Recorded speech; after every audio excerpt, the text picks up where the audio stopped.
ผู้ป่วยนอนกรนหยุดหายใจขณะหลับสามารถรับเข้า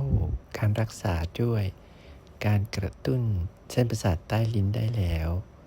ท่านที่ใช้ CPAP ไม่ได้ผลสามารถใช้เครื่องกระตุ้นเส้นประสาทใต้ลิ้นรักษานอนกรนและหยุดหายใจขณะหลับได้แล้วในประเทศไทย